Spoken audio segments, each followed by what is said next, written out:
क्या जी गुरु में आपका एक बार स्वागत है फिर से।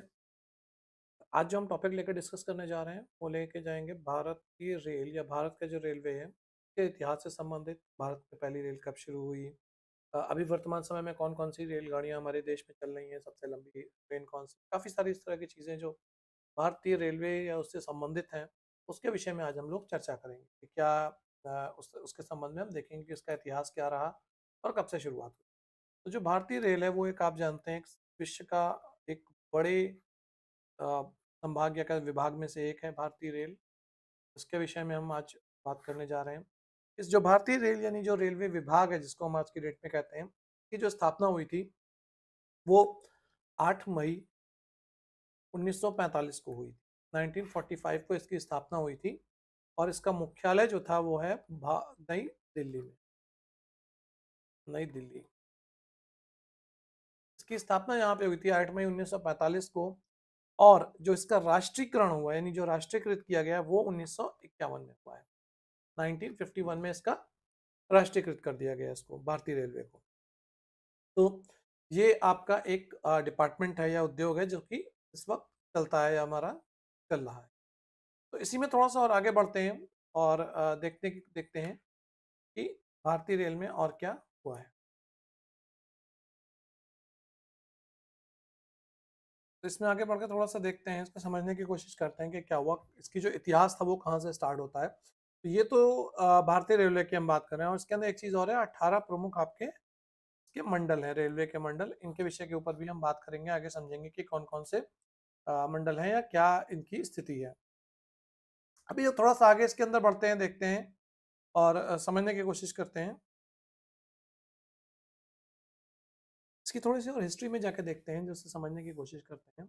आपने सुना होगा कि पहली रेल जो थी भारत की वो मुंबई और थाने के बीच में चली थी। बिल्कुल वो सही है, लेकिन वो एक यात्री गाड़ी थी, क्योंकि उससे पहले जो रेलवे का भारत में जो समय अंग्रेजों का शासन था और 1832 ईस्वी यानी 1832 में इसका एक प्रस्ताव आया और उसके बाद 1837 में पहली रेल चलाई गई थी। 1837 में जो पहली रेल थी वो आपकी मद्रास था उस समय, यानी आज के डेट में जो चेन्नई है हमारा, उसके पास वहां पे एक लाल पहाड़ियां जो पाई जाती हैं, उनके पास एक चिंता दी पेल, चिंता चिंता द्री पेल, ये एक जगह है। ठीक है, यहाँ से आपकी इसको ये पुल इसको कहते हैं, यानी कि इसको लिटिल माउंट भी कहते हैं, लिटिल माउंट। ठीक है, तो यहाँ तक जो पहली ट्रेन थी वो आपकी उस समय जो मद्रास होता था, मद्रास यानी आज के टाइम में जो हमारा चेन्नई है, उस मद्रास से चिंता दी पेल यहाँ तक एक आपकी ट्रेन चलाई गई थी। और ये जो थी उस टाइम ग्रेनाइट का परिवहन करती थी, ग्रेनाइट वहां पे खोदा जाता था और उस ग्रेनाइट का परिवहन जो है करने के लिए 1837 में पहली रेल चलाई गई थी भारत के अंदर। और उस टाइम इसको जो थे सर आर्थर कॉटन, जो इसके कर्ता धर्ता कह सकते हैं उस समय के, या जिनके नेतृत्व में इसका पूरा निर्माण हुआ था, सर आर्थर कॉटन। तो ये जो थे इनके टाइम पे ये रेल चलाई गई थी 1837 में, ये भारत की पहली रेल हुआ करती थी। उसके बाद मद्रास रेलवे की स्थापना हुई, मुंबई रेलवे की स्थापना हुई, काफ़ी सारी चीज़ें जो हैं कह सकते हैं जो रेलवे की हिस्ट्री थी उसके अंदर चलना शुरू हुआ। उसके बाद अगर हम थोड़ा सा और रेलवे के इतिहास के अंदर आगे बढ़ते हैं तो क्या होता है, तो रेलवे के इतिहास में थोड़ा सा आगे बढ़ते हैं तो पहली जो यात्री गाड़ी थी, यानी कि जो आपकी पहली ट्रेन जो थी, इसको रेड हिल्स भी कहते हैं, जो अभी मैंने लिटिल माउंट बताया इसको रेड हिल्स भी कहते हैं, लाल पहाड़ियाँ। तो ये लगभग 25 किलोमीटर तक चली थी उस समय, जो इसका ट्रैक था वो 25 किलोमीटर था और इसको ग्रेनाइट के लिए यूज किया था। पब्लिक परिवहन यानी सार्वजनिक परिवहन की जब हम बात करते हैं, पब्लिक परिवहन, तो उसके लिए जो पहली ट्रेन थी वो आपकी 16 अप्रैल, 16 अप्रैल डेट याद रखिएगा, 16 अप्रैल 1853। ठीक है, ये आपकी डेट थी 1853। बम्बई, यानी उस समय ये बम्बई के नाम से जाना जाता था, या इसको आप कह सकते हो या मुंबई जो हमारा प्रेजेंट टाइम में है। तो मुंबई में जो एक जगह है बोरी बंदर, बोरी बंदर, बोरी बंदर, तो इस जगह से ये ट्रेन चली थी और इससे और थाने के बीच में, यानी दो जगह थी, बोरी बंदर और दूसरा था आपका ठाणे। तो इनके बीच में आपकी पहली चली थी, ये 34 किलोमीटर लंबी ट्रेन थी और इसमें लगभग 400 यात्री थे। ये समझने वाली चीज है, 34 किलोमीटर का ट्रैक था ये और लगभग इसमें 400 यात्री शामिल थे। उस समय जब ये ट्रेन चलाई गई तो कहते हैं कि उस समय सार्वजनिक अवकाश भी घोषित किया गया था इस ट्रेन के परिवहन पर्पस के लिए प्रयोग होने के बाद, यानी कि उससे पहले सिर्फ माल ढुलाई के लिए यूज होती थी, लेकिन उसके बाद ये ट्रेन आपकी परिवहन के लिए भी उपयोग में। थोड़ा सा इसी में और आगे बढ़ते हैं, कुछ और चीजों को भी समझते हैं। भारत की अब तक की जो सबसे तेज ट्रेन जिसको कहा जाता है सबसे तेज ट्रेन, सबसे तेज ट्रेन आपकी नई दिल्ली और वाराणसी। अभी बुलेट ट्रेन पे काम हो रहा है, लेकिन बुलेट ट्रेन अभी आपकी आई नहीं है, तो बुलेट ट्रेन जब आएगी तो उसकी स्पीड अधिक होगी। लेकिन नई दिल्ली और वाराणसी के बीच में जो आपकी वंदे भारत है वो सबसे तेज ट्रेन कही गई है, वंदे भारत, ये सबसे तेज है। इसकी स्पीड अप टू 180 किलोमीटर है, लेकिन अभी चूंकि जो ट्रैक हमारा डिजाइन है उस ट्रैक के अंदर कुछ कमियां हैं, कुछ चीजें हैं, जिसकी वजह से ये अभी तक 130 किलोमीटर की स्पीड पे ही चल रही है, ये इस स्पीड पे ही जाती है। इसके अलावा दिल्ली के हजरत निजामुद्दीन रेलवे स्टेशन से आगरा होते हुए जो ट्रेन आपकी चलती है गतिमान एक्सप्रेस, उसकी गति है 160 किलोमीटर, तो ये आपको ध्यान रखना होगा। एक दूसरी ट्रेन भी हमारी चल रही है जो कि है हमारी गतिमान एक्सप्रेस। तो गतिमान एक्सप्रेस जो ट्रेन है वो 160 किलोमीटर की स्पीड से अभी चलती है। वंदे भारत आपकी सबसे तेज ट्रेन है जो 180 किलोमीटर की स्पीड तक चल सकती है, लेकिन अभी प्रेजेंट में जो आपका हजरत निजामुद्दीन से आपकी आगरा के बीच में चलती है गतिमान एक्सप्रेस, इसकी स्पीड जो है 160 किलोमीटर पर आवर है, मतलब 160 किलोमीटर प्रति घंटा की रफ्तार से ये चलती है। और उसके अलावा ये ट्रेन जो उसके आगे जब झांसी तक जाती है तो वहां पे वो 130 किलोमीटर की लगभग एवरेज स्पीड मेंटेन करती है। तो ये तो एक मतलब ट्रैक के ऊपर भी डिपेंड करता है, आने वाले टाइम में हो सकता है जब ट्रैक्स हमारे और इसके लिए ज़्यादा स्पीड पे चलने के लिए कैपेबल हो जाएंगे तो वो ट्रेन की स्पीड उस हिसाब से बढ़ती रहेगी। ट्रेन के ट्रैक की मेन पर्पस क्या होता है, क्योंकि रीज़न क्या होता है कि ट्रैक में बहुत सारे मोड़ होते हैं, कहीं कहीं ऐसी लोकेशन होती है जहाँ पे आपको ट्रेन की स्पीड जो है धीमी करनी पड़ती है, कभी पुल होते हैं जिस पे धीमी करनी पड़ती है। तो इन सब रीजंस की वजह से ट्रैक की एफिशिएंसी रिक्वायर्ड है, मतलब अगर ट्रैक आपका सपोर्ट नहीं करता उतनी स्पीड को तो आप नहीं चला सकते हैं। जैसे आपने देखा होगा एक्सप्रेस वे पे हम 100-120 किलोमीटर की स्पीड से चलाते हैं गाड़ी, लेकिन अगर वही चीज़ आप नॉर्मल रोड के ऊपर आते हैं तो उतनी स्पीड नहीं रह जाती। तो इसके बारे में भी किसी वीडियो में हम बात करेंगे। तो ये जो होती है ये आपके ट्रैक के ऊपर भी डिपेंड करता है, इसी तरह ट्रेन के। अभी थोड़ा सा और आगे समझते हैं सबसे लंबा प्लेटफॉर्म। अगर भारत में बात की जाए सबसे लंबा प्लेटफॉर्म, रेलवे का प्लेटफॉर्म सबसे लंबा कौन सा है, तो सबसे लंबा प्लेटफॉर्म जो है वो प्रेजेंट टाइम में मतलब वर्तमान समय में गोरखपुर में है।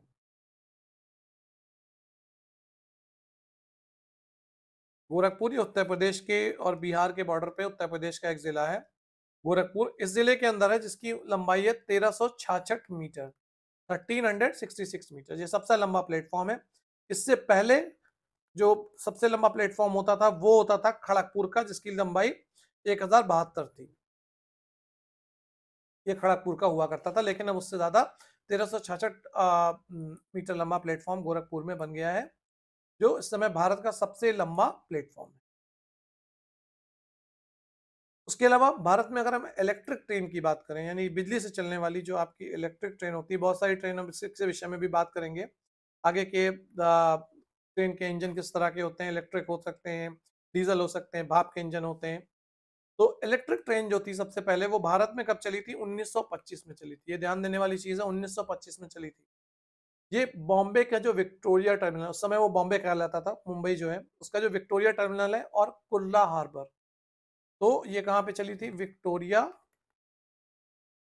टर्मिनल और उसके बाद कुर्ला हार्बर, इनके बीच में आपकी ये ट्रेन चलाई गई थी 1925 में। तो ये कुछ छोटे छोटे पॉइंट्स होते हैं जो कभी कभी एग्जाम में पूछे जा सकते हैं। बाद में फिर नासिक से इगतपुरी और उसके बाद पुणे, इन सब जगहों पे भी इस बिजली या इलेक्ट्रिक लाइन का विस्तार हुआ। अब प्रेजेंट टाइम में तो आप देख सकते हो बहुत जगह इस टाइम बिजली की ट्रेन चल रही हैं। भारत की अगर हम बात करें कि प्रॉपर रेलवे ट्रैक की, तो रेलवे ट्रैक भी आपका मुंबई थाने वाला 1853 में जिसपे यात्री गाड़ी चली थी वो मुंबई और थाने के बीच में चली थी। उसके अलावा आपका काफी सारे ट्रैक्स और भी बनते गए टाइम टू टाइम। भारत में अगर आपको मथुरा जंक्शन जिसको कहा जाता है, जहां से सबसे बड़ा जंक्शन है, अगर इसके भी हम एक चीज को समझते हैं कि जो जंक्शंस हैं आपके, जंक्शन क्या होता है, जहां से आपकी ट्रेन के लिए रूट डाइवर्ट होते हैं। जंक्शन का मतलब ये होता है जैसे एक रूट ये आ रहा है, यहाँ से दो रूट जा रहे हैं, तो ये जहाँ पे दो से ज्यादा रूट मिलेंगे वो आपका हमेशा एक जंक्शन कहलाता है। मतलब यहाँ से ट्रेन आएगी, ये इधर निकल के जा सकती है, ये इधर जा सकती है, इसी तरह ऐसे आएगी, इस तरह जा सकती है। हो सकता है आपके कई सारे और भी रूट हों, जैसे कि, तो ये हमें थोड़ा सा ध्यान देने वाली चीज होती है कि आपके जो रूट हैं वो किस तरह से चल रहे हैं। तो ये जैसे कि मान लीजिए आपके एक जंक्शन है, ये रेलवे का एक जंक्शन चल रहा है, यहाँ से आप कई सारे रूट हैं निकलते हैं, तो जो ट्रेनें इधर से आएंगी ये इससे पास होकर इधर जाएंगी, ऐसे पास होकर इधर जाएंगी, यानी जहाँ पे ट्रेन एक रूट से ट्रैक चेंज करके दूसरे रूट पे जा सकती हैं। तो जैसे कि आपके जो चौराहे होते हैं या क्रॉस पॉइंट्स होते हैं सड़कों पे, उसी तरह से रेलवे में जंक्शन होते हैं। तो जो सबसे बड़ा जंक्शन है वो आपका मथुरा का है। मथुरा जंक्शन को सबसे बड़ा जंक्शन भारत का कहा जाता है। यहां से आपके 7 डिफरेंट रूट्स कनेक्ट होते हैं, 7 रूट्स जो हैं वो आपके इसमें कनेक्ट होके जाते हैं या मिलते हैं।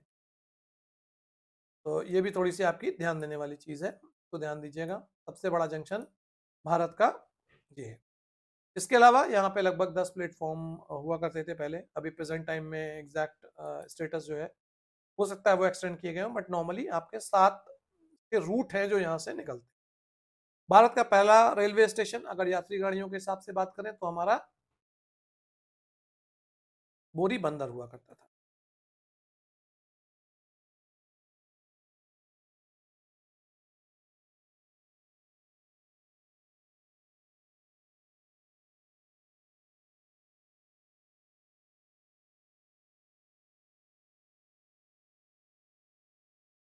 जो महाराष्ट्र में आपके मुंबई में स्थित है, जहां से आपकी पहली ट्रेन चलाई गई। और वहां से उसके बाद इसी बोरी बंदर स्टेशन को, जहां से जब ट्रेन चली थी, बाद में हमारे पास इसको क्या नाम दे दिया गया 1888 में।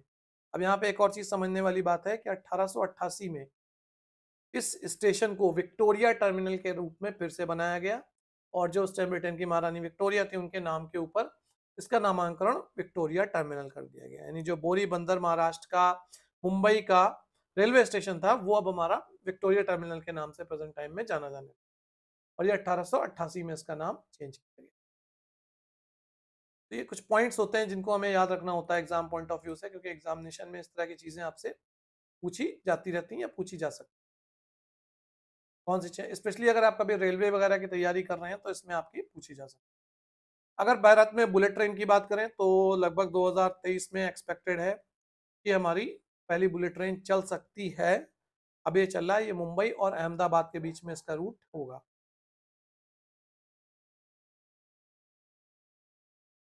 मुंबई और अहमदाबाद के बीच में चल सकती, मुंबई अहमदाबाद के बीच में आपकी जो ट्रेन चलेगी बुलेट ट्रेन, वो आगे चलने की संभावना है। उसके अलावा अभी हम थोड़ा सा और आगे इसी में बढ़ के देखते हैं कि कुछ पॉइंट्स हैं या की फैक्ट्स हैं जिनके बारे में भी बात करेंगे। एक छोटी सी और चीज यहाँ पे समझ लेते हैं कि जो सबसे पुराना भारत का इंजन है वो 1855 का इंजन है, जिसका नाम है फेरी क्वीन। फेरी क्वीन, और ये अभी भी वर्किंग कंडीशन में विश्व का इकलौता स्टीम इंजन है। ये स्टीम इंजन होता था क्योंकि उस समय भाप से ही चलता था आपका लोकोमोटिव। तो जो सबसे पुराना लोकोमोटिव है, यानी जो सबसे पुराना रेलवे का इंजन है, वो आपका फेरी क्वीन 1855 का स्टीम इंजन है। और ये वर्किंग कंडीशन में, ये एक भारतीय रेलवे की बहुत ही प्रमुख उपलब्धि है, जो इतने पुराने इंजन को आज भी उन्होंने वर्किंग कंडीशन में रखा हुआ है। 1855 का ये इंजन है, फेरी क्वीन स्टीम इंजन, जो आज भी चलती हुई कंडीशन। तो रेलवे में इसी में थोड़ा सा और आगे बढ़ते हैं, कुछ की पॉइंट्स को देखते हैं, कुछ समझने की कोशिश करते हैं कि कौन कौन से और की पॉइंट्स इसके साथ अवेलेबल हैं। तो आइए देखते हैं थोड़े से और की पॉइंट इसके अंदर क्या क्या आ रहे हैं हमारे। तो जो की पॉइंट्स हैं वो क्या है, मैंने अभी बोला था आपको 17 ये आपके मंडल दिखा रहा है यहाँ पे। इसके अलावा एक और मंडल भी आता है जो कि आपका मेट्रो का है, पश्चिम बंगाल का, तो उसको भी कंसीडर किया जाता है। इसके अलावा कई सारे मेट्रो रेल कॉरपोरेशन हैं यहाँ पे। आप अगर आपने देखा होगा बहुत जगह पे लिखा हुआ उत्तर रेलवे, उत्तर पूर्व रेलवे, पश्चिम रेलवे, तो ये आपके क्या हैं, ये आपके इनके सारे मंडल हैं और इनके मुख्यालय हैं। तो ये रेलवे के विभाग, संभाग हैं कह सकते हैं, या उनके मंडल हैं। यहाँ पे ये उनके अलग अलग क्षेत्र हैं, यानी इसके अंदर जैसे अम्बाला, फिरोजपुर, लखनऊ, मुरादाबाद, ये आपका उत्तर रेलवे के क्षेत्र में आते हैं। उसी तरह पूर्व उत्तर रेलवे के अंतर्गत लखनऊ, इज्जत नगर और वाराणसी के क्षेत्र आते हैं। तो ये जो इसके की पॉइंट कह सकते हैं, या ये जो मंडल क्षेत्र होंगे इस पर्टिकुलर रेलवे विंग के, वो आपके यहाँ पे हैं। और किसकी स्थापना कब हुई ये भी आपको थोड़ा सा याद रखने वाली चीज़ है कि दिल्ली, गोरखपुर, गुवाहाटी, किसकी स्थापना कब हुई है, ये चीज़ आपको थोड़ा सा ध्यान देने वाली है। यहाँ पे मुंबई में आपका ऐसा है जहाँ पे ये आपके दो आते हैं मंडल, जब मध्य रेलवे और पश्चिम रेलवे दोनों का मुख्यालय आपका मुंबई में आता है।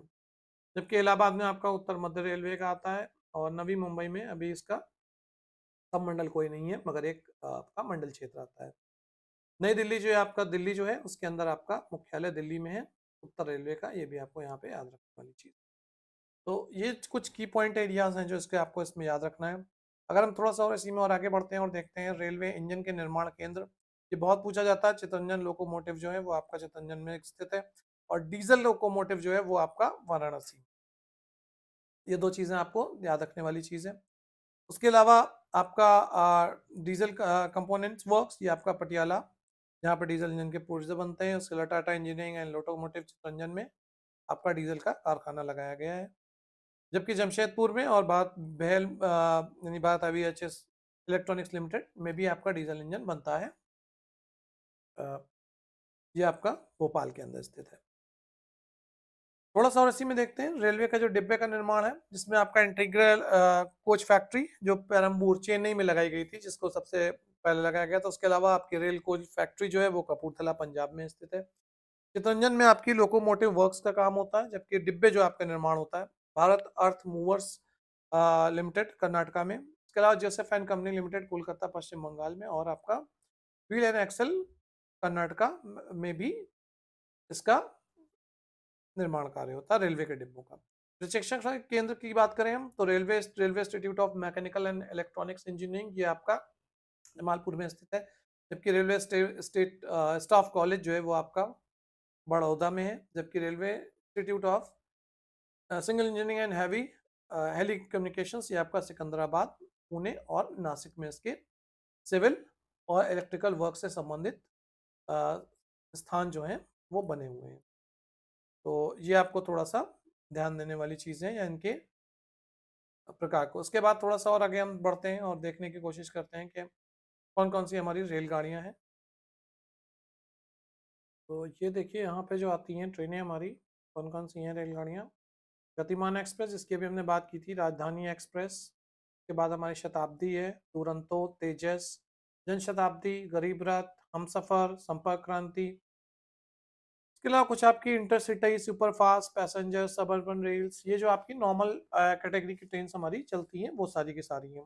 तो ये जो है भारत में रेलगाड़ियाँ इस प्रकार की चलाई जाती हैं, जिनके अलग अलग प्रकार हैं और उसकी अलग अलग सुविधाएं भी होती हैं, जिसमें राजधानी और शताब्दी ये आपकी दो प्रमुख ट्रेनें हैं। इसके अलावा जो अभी हमारी वंदे भारत एक्सप्रेस चलना शुरू हुई है वो लेटेस्ट वाली है। ये थोड़ी सी पुरानी लिस्ट है, इसके अंदर वो नहीं था।